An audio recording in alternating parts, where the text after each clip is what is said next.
Bismillahirrahmanirrahim. Assalamualaikum warahmatullahi wabarakatuh. Bersua dalam berita perdana malam ini, saya Syafal Bakrin Haji Suhaili. Dan saya Harenti Jumetusin. Berita-berita utama malam ini.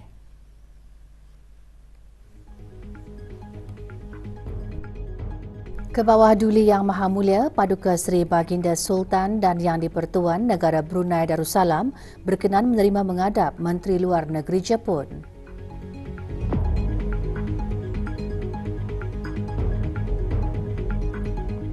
Ke bawah Duli Yang Maha Mulia berkenan menerima menghadap Duta Besar Istimewa dan Mutlak Qatar.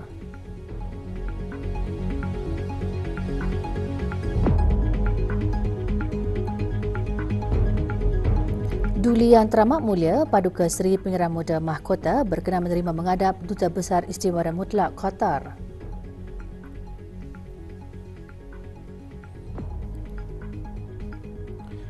Ke bawah Duli Yang Maha Mulia Paduka Seri Baginda Sultan Haji Hassanal Bolkiah Muizzadin Wad Daulah Ibni Almarhum Sultan Haji Umar Ali Saifuddin Saadul Khariwaddin Sultan dan Yang di-Pertuan Negara Brunei Darussalam petang tadi berkenan menerima menghadap Puan Yang Terutama Kamikawa Yoko Menteri Luar Negeri Jepun yang mengadakan lawatan ke negara ini selama 2 hari. Menyertai Puan Yang Terutama pada majlis menghadap, Tuan Yang Terutama Maida Toru, Duta Besar Istimewa dan Mutlak Jepun ke negara Brunei Darussalam. Juga hadir Yang Berhormat Datuk Seri Setia Awang Haji Erwan bin Datuk Pekerma Jaya Haji Muhammad Yusof, Menteri Halal Luar Negeri kedua. Majlis menghadap tersebut berlangsung di Istana Nurul Iman. Semasa majlis mengadam, Puan Yang Terutama menyembahkan ucapan tahniah sempena sambutan ulang tahun Hari Puja Usia ke bawah Duli Yang Maha Mulia Paduka Seri Baginda Raja Isteri Pangeran Anak Haja Soleha binti almarhum Pangeran Pemanca Pangeran Anak Haji Muhammad Alam baru-baru ini. Ke arah mengukuhkan lagi hubungan antara negara Brunei Darussalam dan Jepun, Puan Yang Terutama mengalu-alukan keberangkatan Duli Yang Teramat Mulia Paduka Seri Pangeran Muda Mahkota Pangeran Muda Haji Al-Muhtadi Billah, Menteri Kanan di Jabatan Perdana Menteri ke Jepun bagi mengadakan lawatan rasmi pada bulan Mac 2024. Puan Yang Terutama juga menyembahkan ucapan tahniah sempena istiadat perkahwinan Diraja Duli Yang Teramat Mulia Paduka Seri Pangeran Muda Abdul Matin yang bakal berlangsung pada bulan Januari 2024.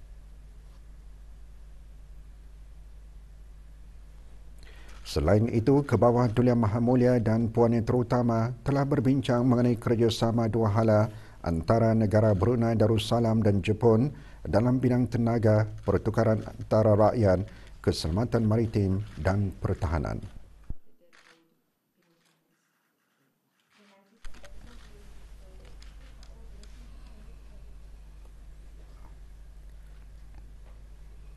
Ke bawah Duli Yang Maha Mulia Paduka Seri Baginda Sultan Haji Hassanal Bolkiah Muizzadin Wad Daulah Sultan dan Yang di-Pertuan Negara Brunei Darussalam berkenan menerima menghadap Tuan Yang Terutama Jasim Ali A. Al-Obaidli, Duta Besar Istimewa dan Mutlak Qatar ke negara Brunei Darussalam yang akan menamatkan perkhidmatan. Majlis menghadap berlangsung petang tadi di Istana Nurul Iman. Tuan Yang Terutama menyembahkan surat tauliah pelantikan ke hadapan Majlis ke bawah Duli Yang Maha Mulia Paduka Seri Baginda Sultan dan Yang di-Pertuan Negara Brunei Darussalam pada 15 Januari 2019.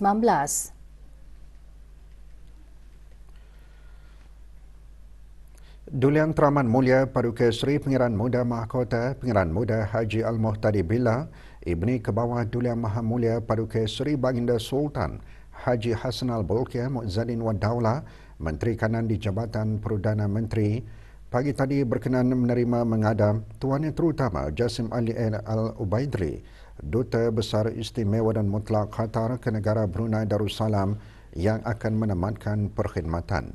Majlis menghadap berlangsung di Qasar Al-Mizan.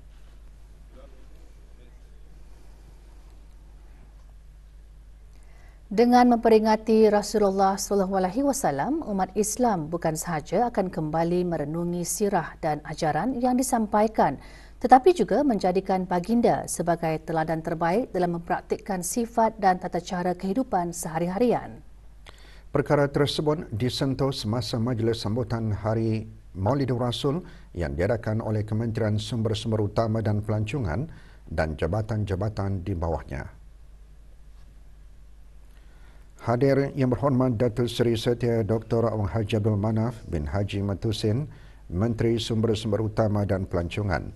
Ceramah khas bertajuk Muhammad Al-Mustafa Insan Terpilih disampaikan oleh Pengarah Ahmad Faris Ramadani bin Pengarah Haji Salahuddin, Pegawai Hal Ehwal Masjid di Jamiah Sri Hasnal Bolkiah. Majlis diadakan di Kementerian Sumber-Sumber Utama dan Pelancongan petang tadi.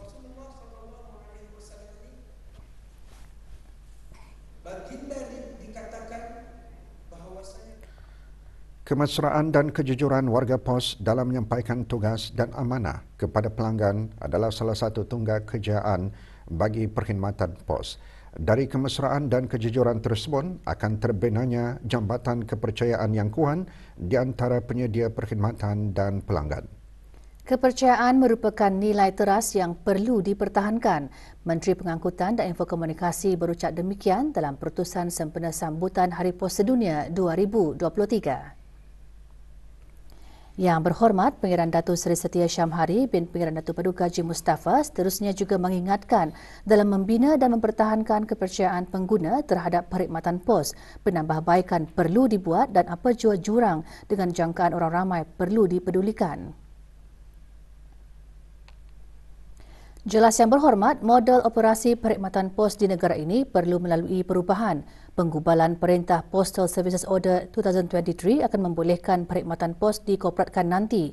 Ini akan menjadi pembangkit ke arah mempromosikan industri pos yang efisien dan berdaya saing serta membolehkan pelaburan lebih tinggi di dalam teknologi seperti otomasi dan pendigitalan.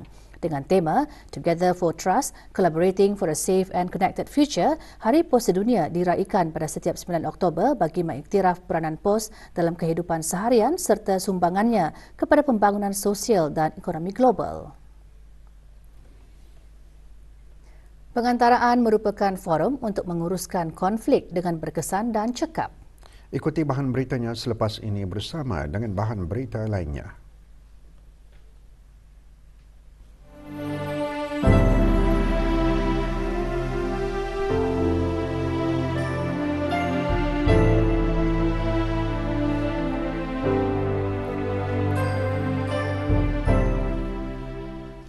Kerajaan akan terus secara aktif menyokong dan menggalakkan penggunaan penyelesaian alternatif kepada pertikaian ADR bagi memastikan negara Brunei Darussalam akan berupaya mengadaptasi keperluan global yang berubah dengan pantas. Justru ia menjadi aspirasi untuk terus melaksanakan usaha-usaha penggunaan penyelesaian alternatif kepada pertikaian sebagai satu laluan utama bagi mengatasi pertikaian dan mengukuhkan akses kepada keadilan.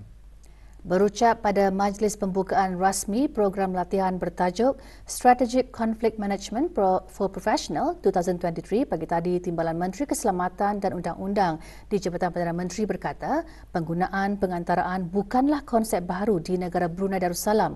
Bahkan selama bertahun-tahun, Mahkamah Sivil dan Mahkamah Syariah secara aktif menggalakkan penggunaan pengantaraan sebagai mekanisme alternatif untuk menyelesaikan pertikaian dalam bidang kuasa masing-masing. And this indicates the court recognition regarding the value of mediations as a forum to manage conflicts effectively and efficiently. Nevertheless, it should be acknowledged that although the current development are encouraging, more still needs to be done to mainstream mediations as an integral process in the dispute resolutions landscape in Brunei Darussalam. 27 peserta dari sektor kerajaan dan swasta yang berdaftar menghadiri program latihan selama 5 hari. Program diadakan di Jabatan Perkhidmatan Awam Bandar Seri Begawan.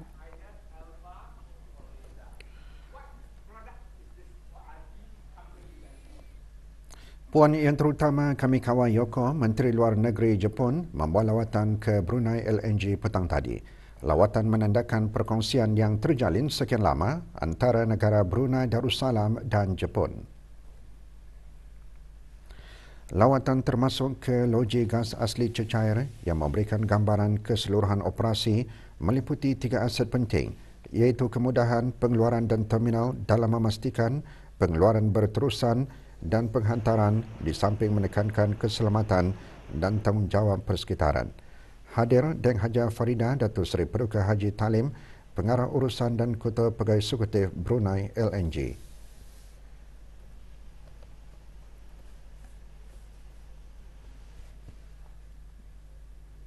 Majlis Ihya sempena Maulid Rasulullah SAW bagi kelas bimbingan Muslimah Masjid Arab Brunei dan Muara diadakan pagi tadi. Majlis berlangsung di Masjid Pendatu Imam Haji Mukti, Kampung Burung Pingai Air. Hadir Datin Haja Nahriah binti Haji Awang Asbi, isteri Menteri Hal Agama. Pengisian majlis bacaan selawat ke atas baginda Rasulullah sebagai menzahirkan rasa kasih dan cinta kepada baginda. Majlis tersebut dianjurkan bersama oleh bahagian Hal Ehwal Muslimah, Jabatan Hal Ehwal Masjid dengan jawatan kuasa takmir Masjid Pendatu Imam Haji Mukti.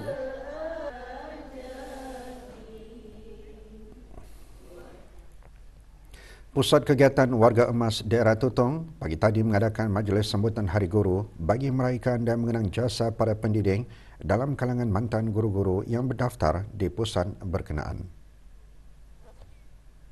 Hadir Dr. Haji Muhammad Hadi bin Muhammad Malayong, Pengetua Pusat Sejarah Brunei.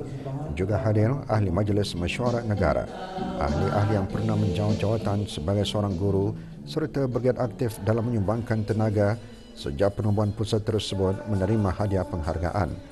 Majlis berlangsung di Pusat Kegiatan Warga Emas di Pekan Tutong.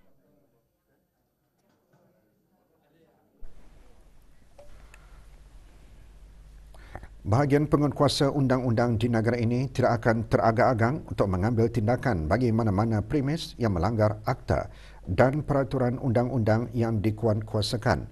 Semasa operasi bersepadu yang dilaksanakan baru-baru ini, beberapa kesalahan dikenal pasti di 3 buah premis establishment kecantikan dan kesihatan di kawasan Keulam dan Gadong. Antara kesalahan yang dilakukan di bawah Jabatan Bandaran iaitu tidak mempamerkan lesen establishment kecantikan dan kesihatan serta pekerja tidak berdaftar. Di bawah Jabatan Buruh, 2 premis melakukan 3 kesalahan di bawah pekerjaan 2009, antaranya tidak menyediakan kontrak perkhidmatan secara bertulis, bekerja melebihi jam ditetapkan dan gagal memberikan cuti pada hari kelepasan awam. Manakala Kementerian Kesihatan mengenakan kompaun ke atas ketiga-tiga premis kerana menyalahi Perintah Ubat 2007. Bagi kesalahan di bawah peraturan imigresen, PAS khas dikeluarkan serta arahan untuk melapor diri bagi siasatan dan tindakan lanjut.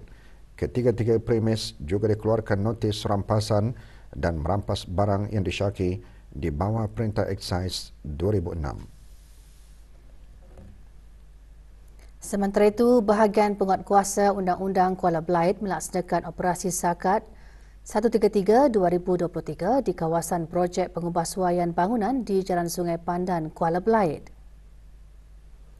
Hasil pemeriksaan, seorang lelaki warga negara asing diarahkan untuk melapor diri ke bahagian penguatkuasa undang-undang bagi siasatan lanjut kerana dipercayai melakukan kesalahan di bawah peraturan imigresen 15-3 iaitu tidak mengikut jawatan yang tertera di dalam pasport.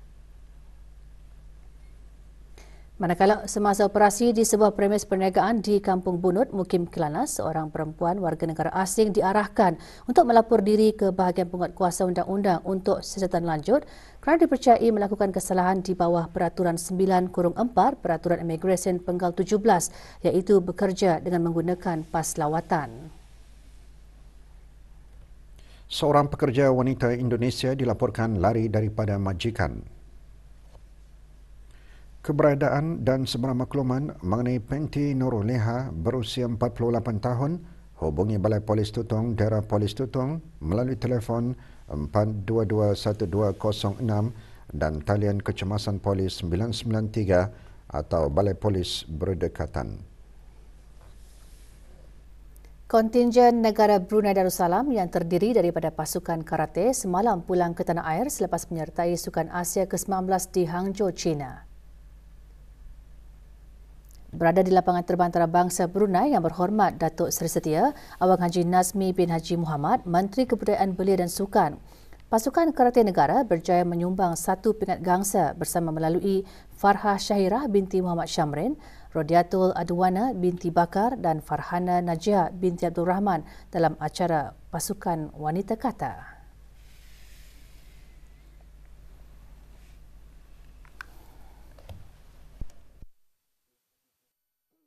We have done our best there and we are quite satisfied with our performance.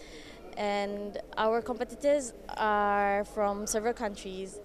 It includes some competitors from the Olympics. Alhamdulillah untuk tim kata membuat persembahan dengan sangat baik dan saya juga berpuas diri atas hasil di sana. Kejohanan bola sepak Liga Veteran 11 orang sepasukan. Satu perlawanan petang kemarin menyaksikan Azam FT mengutip 3 mata penuh selepas menundukkan Permata Hijau 3-1. Azam FT memimpin perlawanan dengan 2 jaringan pada minit ke-17 dan 29. Pada aksi babak kedua, gol tunggal Permata Hijau dijaringkan pada minit ke-87. Namun Azam FT mengukuhkan kedudukannya dengan jaringan ketiga pada minit ke-89. Perlawanan seterusnya Jumaat ini, Villagen FT bertemu Sahabat FT di Kompleks Sukan Jabatan Kerja Raya.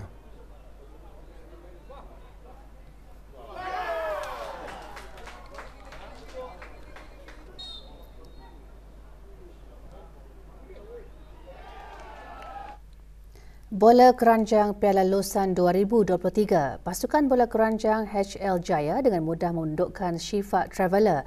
Perlawanan berlangsung semalam di gelanggang bola keranjang Batu Bersurat Gadong. HL Jaya berjersi putih mengalahkan Shifa Traveller 97-59.